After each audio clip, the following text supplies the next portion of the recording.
The strongest people I've ever met never had to raise their voices because real strength has a way of making the whole room listen anyway. My name is Claire Morgan, and if you had walked into Bellamy House on that rainy Friday night, you would have seen exactly what everyone else saw, a 25-year-old waitress balancing a silver tray between crowded tables beneath crystal chandeliers, smiling politely while Manhattan's richest guests celebrated deals worth more than I would earn in a lifetime. Outside, cold rain streaked across the floor-to-ceiling windows, turning Fifth Avenue into a river of blurred headlights, while inside the jazz trio played softly enough for expensive conversations to sound important. I had worked double shifts all week because medical bills didn't disappear just because you wished they would. My mother always told me dignity wasn't something money could buy, so I ironed my uniform every morning, tied my blonde hair into the neatest ponytail I could manage, and reminded myself that serving people wasn't the same as serving their egos. Around 8 o'clock, the entire atmosphere shifted without anyone announcing why. Conversations lowered. Valets hurried toward the entrance. Even the restaurant manager straightened his jacket twice before forcing a smile that looked almost painful. That's when Damian Hayes walked in. He wasn't surrounded by flashing cameras or loud bodyguards. He didn't need them. Tall, perfectly composed, dressed in a charcoal suit that looked tailored to the inch, he carried himself like someone completely comfortable with being the center of gravity wherever he went. His pale blue eyes swept across the dining room with calm precision, noticing details most people never would. The staff whispered his name before quickly pretending they hadn't. I simply picked up another tray and kept working. Famous men came and went. My rent stayed exactly the same. 10 minutes later, I approached his private table carrying sparkling water and fresh glasses. As I carefully reached across to refill one glass, another guest jokingly remarked that I looked stronger than half the men in the room after carrying trays all evening. Laughter circled the table. Damian looked at me for the first time, a faint smile touching the corner of his mouth before he leaned back in his chair and said, almost casually, "Think you're tough? Prove it." More laughter followed, light and effortless, as though the moment existed only for everyone's entertainment. I met his eyes for exactly one heartbeat, smiled with the same professional courtesy I'd given every customer that night, placed the bottle back onto my tray, and quietly replied, "Some things don't need proving, sir." Then I turned and walked away, leaving the laughter behind without realizing that those 12 simple words had just started the most unexpected chapter of both our lives. I expected the moment to disappear as quickly as it had arrived. Restaurants were full of passing comments, careless jokes, and people who forgot your face before dessert reached the table. I believed Damian Hayes would be no different. I was wrong. The rest of the evening settled back into its familiar rhythm. Glasses clinked softly. Silverware caught the warm light from the chandeliers. The scent of fresh rosemary and grilled steak drifted from the kitchen each time the swinging doors opened. I carried plates, refilled drinks, and smiled at strangers whose names I would never know. Yet every few minutes I could feel someone's attention finding me across the dining room. It was never obvious. Damian did not wave me over or interrupt my work. He simply watched with the quiet patience of a man who expected every answer to arrive eventually. Most people looked at a waitress and saw someone bringing dinner. His eyes seemed to search for something else. During a brief break near the service station, my coworker Emily nudged my shoulder with a folded napkin. "Do you realize who that is?" she whispered. I nodded without looking up. "A customer." She laughed nervously. "That customer owns half the buildings on this block." I shrugged while polishing another wine glass. "He still cannot pour his own water." Emily stared at me as though I had completely lost my mind. Before she could answer, our manager hurried toward us with the tight smile he only wore around important guests. "Claire, Mr. Hayes requested another bottle of sparkling mineral water." "Personally." The word personally sounded heavier than it should have.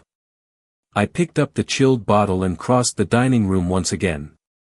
When I reached the table, his guests were discussing investments and private aviation, conversations so distant from my world that they felt like another language. Damien thanked me as I placed the bottle beside him. His voice was calm, almost amused. You seem unusually comfortable around people with reputations. I met his eyes only long enough to answer politely. Respect is something I give everyone equally, sir. One of the men beside him chuckled. Either she is fearless or she has no idea who you are. Damien leaned back, studying me with the same measured expression. Which one do you think it is? I secured the bottle cap and answered before I could second-guess myself. Neither. I simply believe every person deserves the same courtesy until they give me a reason to think otherwise. For the first time that evening, nobody laughed. The silence lasted only a few seconds, but it felt strangely important. I excused myself and continued toward another table, leaving behind untouched glasses and unfinished conversations. As I disappeared into the crowd, I could almost feel Damien Hayes watching me again, not with amusement anymore, but with genuine curiosity, and somehow that unsettled me far more than his laughter ever had. The dinner rush reached its peak just after 9 o'clock. Every table was full, every server moved a little faster, and every conversation blended into a steady wave of voices beneath the soft music. I had almost convinced myself the strange tension around Damien Hayes had faded when the front entrance opened again. A man in an expensive navy suit stepped inside, smiling too broadly, speaking too loudly, drawing attention without earning it. He crossed the dining room with confident strides and stopped directly beside Damien's table. From where I stood, I could not hear every word, only fragments carried between the clinking glasses and quiet laughter. Their smiles looked polished, but their eyes did not match. Something about the exchange felt rehearsed, as though both men were performing for everyone else in the room. I turned away to deliver another order, refusing to let curiosity distract me from work. A few minutes later, I returned carrying a tray with coffee service for a nearby table. As I passed the two men again, I noticed something almost invisible. The newcomer reached inside his jacket, not with urgency, but with unusual hesitation, while glancing around the restaurant instead of at the conversation. Most people would never have noticed. My father had spent years teaching me to observe hands instead of faces. Hands always revealed intention first. My pulse slowed instead of racing. Without thinking, I adjusted my path by a few feet and intentionally bumped my own shoulder against a decorative serving cart. A stack of polished dessert plates slid sideways before crashing harmlessly onto the thick carpet with a loud burst of noise. Every head in the dining room turned toward me. Several guests stood instinctively. The restaurant manager hurried across the floor. The unexpected commotion interrupted every conversation, including the one beside Damien's table. The man in the navy suit immediately withdrew his hand from inside his jacket and forced an awkward smile, looking suddenly uncomfortable under so many curious eyes. Damien looked from the broken plates to me with a sharp expression that suggested he understood something had changed, even if he did not yet know what. I apologized to the guests while kneeling to collect the unbroken dishes, my hands perfectly steady despite the whispers surrounding me. One of Damien's associates quietly stepped closer to the visitor, exchanging a few calm words before politely guiding him away from the table. No one raised a voice. No one caused a scene.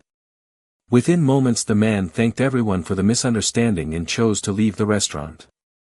The pianist resumed playing. Guests returned to their meals. The evening continued as though nothing unusual had happened. Yet when I finally looked across the room again, Damien Hayes was no longer studying the accident I had created. He was studying me, and for the first time since we had met, there was not a trace of amusement left in his eyes. The last guests did not leave until nearly 11:30. By then the candles had burned lower, the jazz trio had packed away their instruments, and the rain outside had softened into a quiet mist that blurred the city lights into silver ribbons. I folded the final linen napkin, clocked out, and slipped into my light jacket, grateful that another long shift was finally over.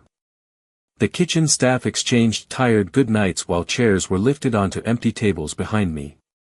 It had been an unusual evening, but I wanted nothing more than to catch the subway home, heat up leftover soup, and forget every strange conversation that had happened inside Bellamy House. I had barely reached the sidewalk when I heard measured footsteps behind me. They were not hurried or threatening. They were simply deliberate. I turned and found Damian Hayes standing several feet away, alone except for a black sedan waiting quietly at the curb. The city seemed oddly still around us, with only distant traffic humming somewhere beyond the rain-soaked streets. He kept a respectful distance, his hands visible inside the pockets of his overcoat. "Miss Morgan," he said calmly, "may I ask you one question?" I hesitated before nodding. "You may ask. I cannot promise I will answer." A faint smile crossed his face. "Fair enough." For a moment he studied the wet pavement instead of me. "Those plates. You dropped them on purpose." It was not an accusation. It was an observation. I considered denying it, then decided honesty required less effort. "Yes." He lifted his eyes. "Why?" I glanced toward the restaurant windows where employees were finishing their closing duties. "Because sometimes the safest way to interrupt a moment is to make everyone look somewhere else." His expression remained unreadable. "You noticed something." "I noticed someone acting differently than everyone else." "And you trusted your instincts." I shrugged lightly. "Instincts have kept me out of trouble more than once." He was quiet for several seconds, as though weighing every word before speaking again. "Most people in that dining room never saw anything unusual. Most people were enjoying dinner," I replied. "That was probably the better choice." Another brief silence settled between us, comfortable rather than awkward. Finally he nodded once. "You prevented a situation from becoming something neither of us would have wanted." I smiled politely. "Then I suppose we both had a good evening." Before he could respond, I stepped backward toward the subway entrance. "Have a safe drive home, Mr. Hayes." Without waiting for another question, I turned and walked away beneath the glowing streetlights. I never looked back. I did not see him remain exactly where he was until I disappeared into the station, nor did I know that inside the waiting sedan, his driver quietly asked whether they should leave. Damian answered with only 4 thoughtful words.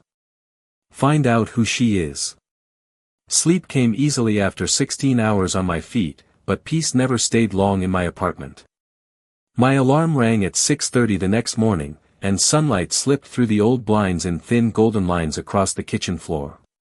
I brewed inexpensive coffee, checked on my mother before leaving for work, and listened as she reminded me, just like she always did, that kindness was never a weakness.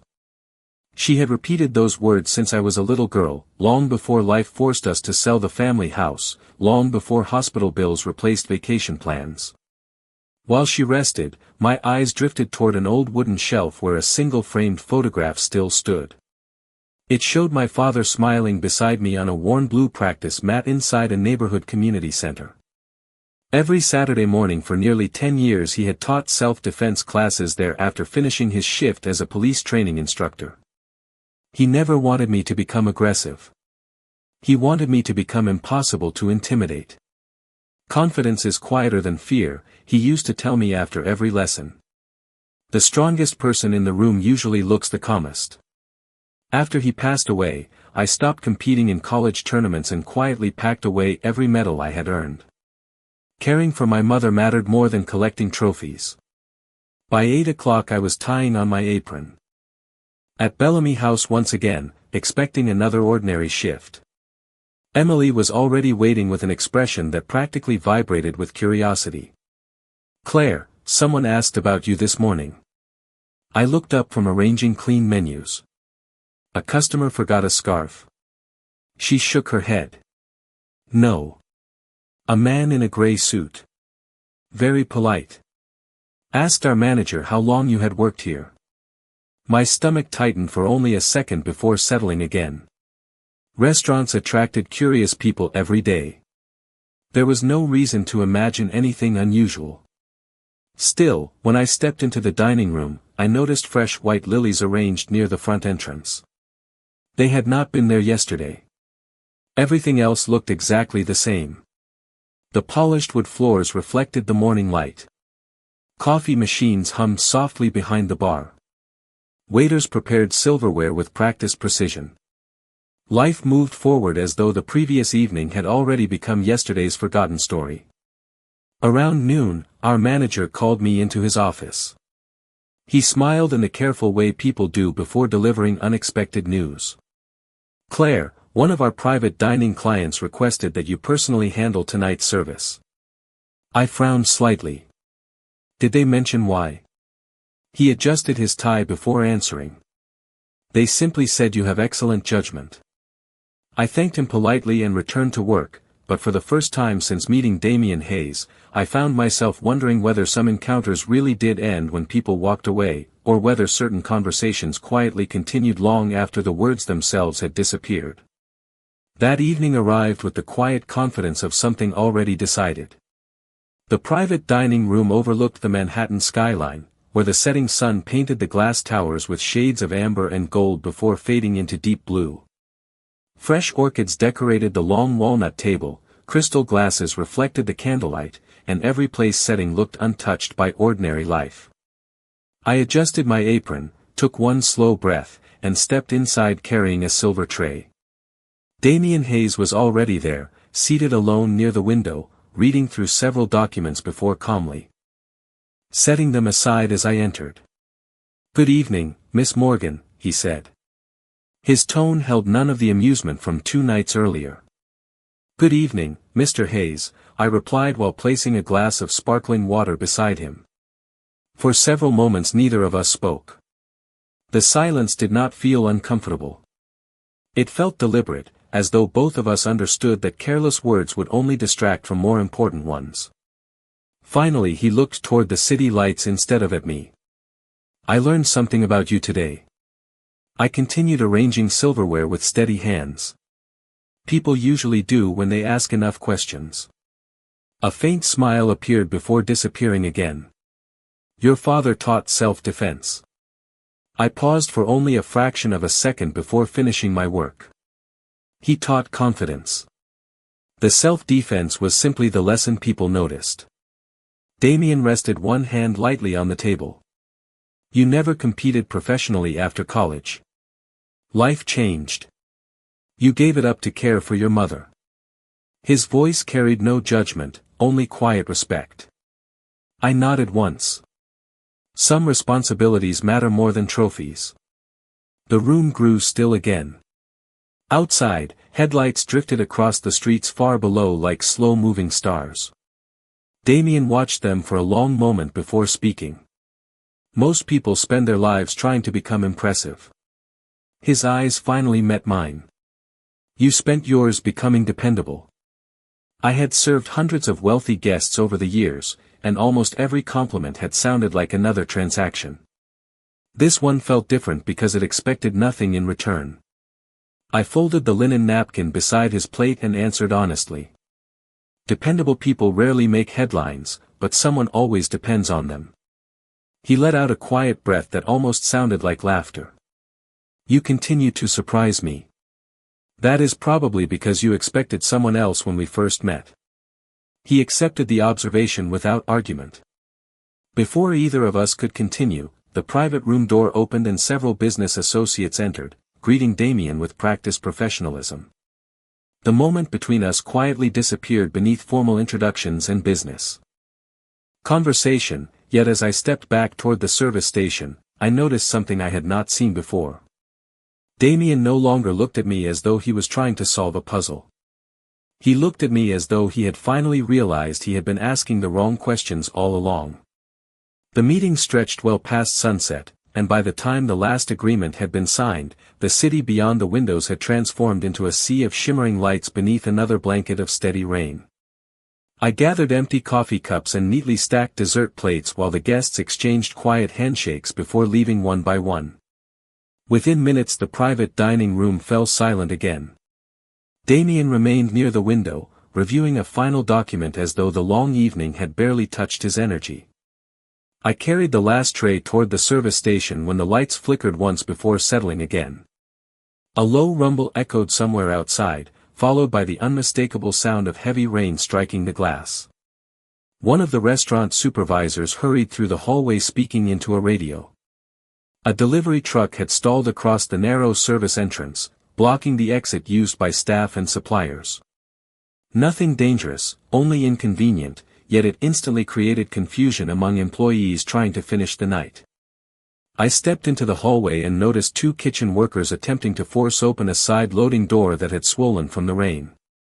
They pushed harder with little success. Without thinking, I set my tray down and joined them.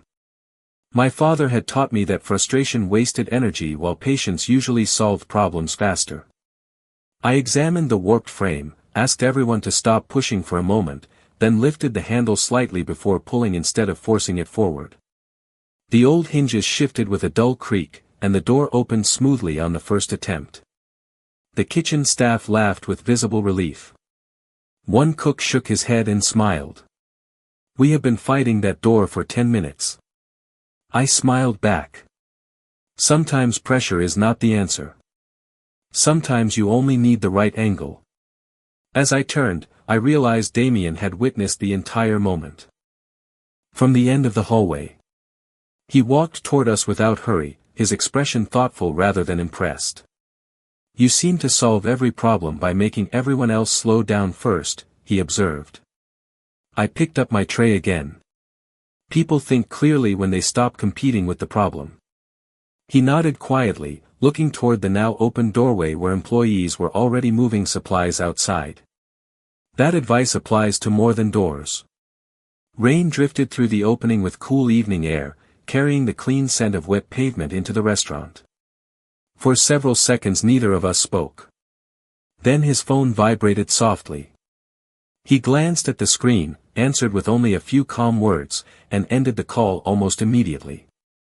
Whatever he heard did not change his steady expression, but I noticed the brief pause before he slipped the phone back into his pocket. He looked at me once more and said, almost to himself, "You have a habit of changing the direction of a room without asking anyone for permission." I could not think of an answer to that, so I simply wished him a good night and walked toward the employee exit, unaware that somewhere along the way respect had quietly replaced curiosity, and neither of us had noticed exactly when it happened. The following week settled into an unexpected rhythm that neither of us acknowledged aloud. Damien continued holding private dinners at Bellamy House, and somehow I always found my name assigned to his table. At first I assumed it was coincidence. After the fourth evening, even Emily stopped pretending to believe that. Yet nothing inappropriate ever happened. He never asked personal questions beyond ordinary conversation, never interrupted my work, and never treated me as though my time belonged to him. Instead, something far stranger happened. He listened. One evening I noticed him thanking a young busboy by name after the teenager accidentally delivered the wrong dessert. The week before, I would have expected quiet impatience.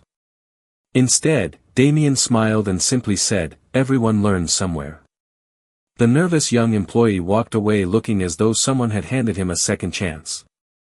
Another afternoon hour. Manager quietly announced that all kitchen staff would now receive upgraded meals during double shifts because an anonymous client believed exhausted employees deserved better than leftover scraps. Nobody knew who had paid for it, but I recognized the familiar calm expression on Damien's face that evening when the manager thanked him privately. He brushed the gratitude aside as though it were the least remarkable decision he had made all day. Watching those small moments changed something inside me as well. Power had always seemed loud from a distance. The closer I stood to it, the more I realized real influence often spoke softly. One rainy night the restaurant briefly lost electricity after a transformer failed several blocks away.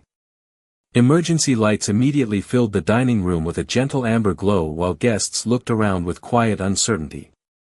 Without raising his voice, Damien stood and calmly asked everyone to remain seated while staff distributed candles. His confidence spread through the room faster than panic ever could. Within minutes conversations resumed, laughter returned, and what could have become an unpleasant evening instead felt strangely memorable. As I relit a candle near his table, he looked up at me with the same steady expression I had come to recognize. You once told me that people think clearly when they stop competing with the problem, he said. I smiled faintly. Looks like someone remembered. He nodded. It was useful advice. I realized then that he had not simply heard my words. He had begun living by them. When the lights finally returned, the restaurant filled with quiet applause, but I found myself looking at Damien instead of the ceiling. He was not applauding. He was watching his employees with quiet satisfaction, making sure everyone else was all right before returning to his own dinner. In that simple moment I understood something my father had tried to teach me years ago. Character was never revealed when life was easy. It revealed itself in ordinary moments when nobody expected anyone to notice. And whether Damien Hayes realized it or not, the man who had once measured strength through confidence alone was beginning to discover the far greater strength that came from earning trust. Several months have passed since that first rainy evening, yet I still remember every detail with impossible clarity.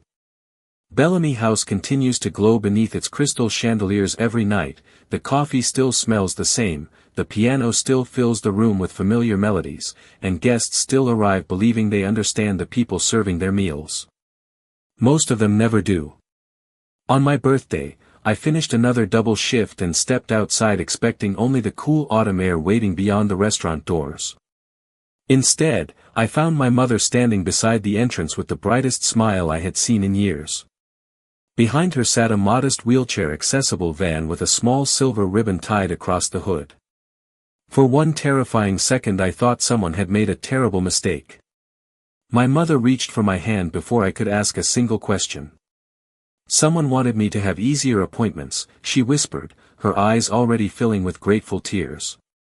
There was no company logo, no dramatic announcement, no photographer waiting to capture the moment. Only a simple envelope resting on the driver's seat.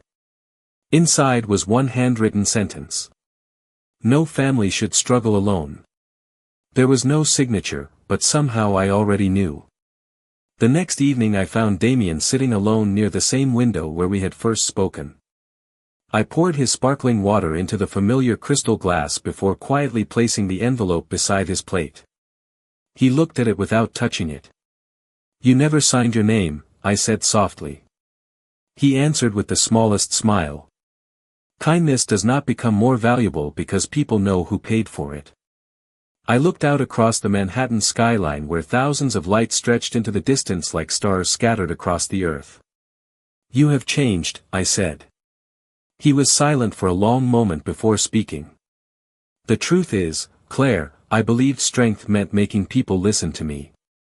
His eyes met mine with a quiet honesty I had never seen before. Then I met someone who never raised her voice, yet somehow changed every conversation she entered. I laughed gently. I only carried trays. He slowly shook his head. No. You carried perspective. Neither of us said anything after that.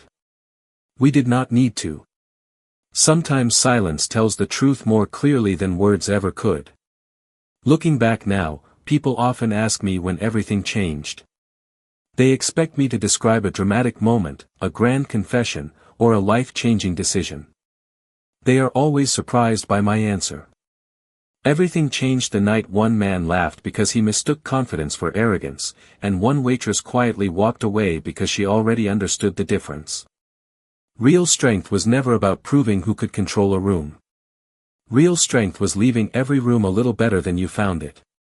And in the end, the strongest person I ever met was not the one everyone feared. It was the one who taught another human being how to become someone worth respecting.